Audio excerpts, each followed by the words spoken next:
ભારતની અંદર જ્યારથી એનડીએ નું શાસન છે,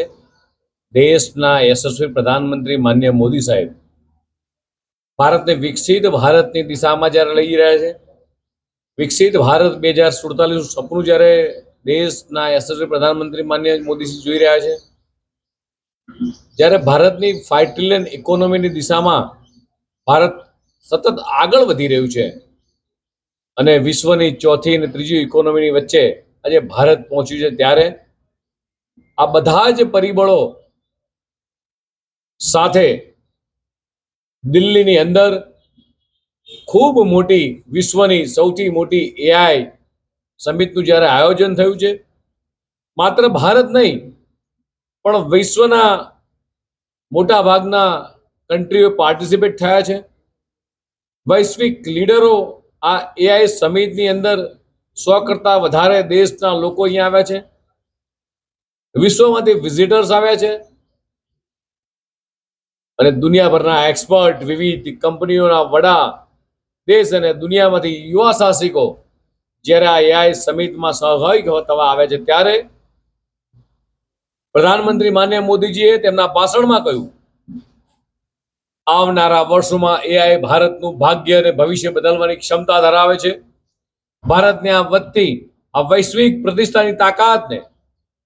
દુનિયાભરના લોકોએ જ્યારે વખાણ કર્યા, ત્યારે ચોક્કસ લોકોએ કોંગ્રેસના નેતાના પેટમાં તેલ રેડાયું હોય,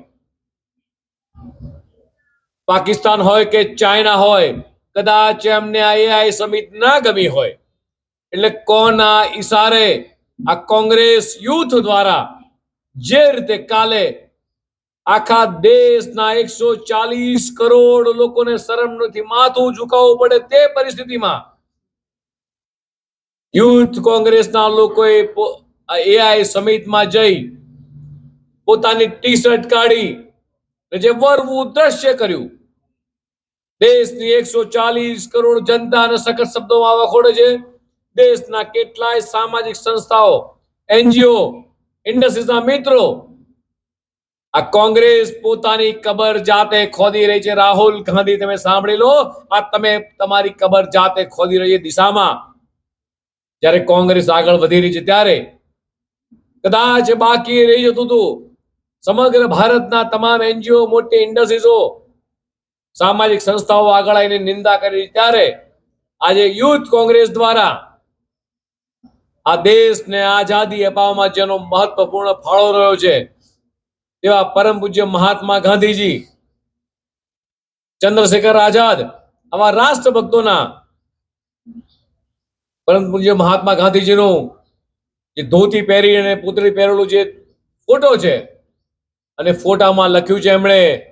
કે ગાંધીજીને આઝાદી દિલાઈ थी, उनके तन पर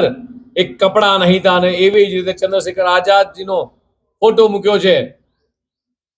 આ કોંગ્રેસની માનસિકતા છતી કરે છે કે જે રાષ્ટ્રવાદી નેતાઓએ દેશને આઝાદ કરાયો હતો એમને પણ છોડતા નથી. આ કોંગ્રેસ અને કોંગ્રેસના નેતા રાહુલ ગાંધી આ એમની પોતાની કબર ખોદી રહ્યા છે. દેશની 140 કરોડ જનતા ક્યારેય એમને માફ નહીં કરે, અને હજી તો બાકી હોય તે રીતે આ દેશની આવનારા દિવસોની અંદર દેશની 140 કરોડ જનતા એમને પાઠ ભણાવશે. દરેક જગ્યાએ જ્યારે થૂ થૂ થઈ રહ્યા છે, અને આવનારા દિવસોની અંદર દેશનો યુવા હોય, દેશનું ઇન્ડસ્ટ્રી જગત હોય, વેપારી જગત હોય, આ બધા જ લોકો ની સામે એક નિંદાનું ખૂબ મોટું કારણ જ્યારે કોંગ્રેસ બની રહી છે. આજ ભારતીય જનતા પાર્ટી વતી, ગુજરાત પ્રદેશ વતી, ગુજરાતની 6.5 કરોડ જનતા વતી, ગુજરાતના લાખો કાર્યકર્તા વતી આજે કોંગ્રેસે સખત શબ્દોમાં વખોડીએ છીએ કે આ એઆઈ સમિટની અંદર જે કૃત્ય કર્યું છે ક્યારેય માફ ના કરી શકાય તેવું આ કૃત્ય છે. ભારતની જનતા ક્યારેય માફ નહીં કરે. અને જ્યારે જે દિશામાં દેશના યશસ્વી પ્રધાનમંત્રી માનનીય મોદી સાહેબ આત્મનિર્ભર Bharat, make in India Bharat આ બનાવવાના સપના લઈને જ્યારે ચાલી રહ્યા છે, ત્યારે જે એઆઈ સમિતિ લાખો યુવાનો જે રોજગારીની તક મળવાની છે, ત્યારે આ યુવાનો ક્યારેય આ કોંગ્રેસને માફ નહીં કરે.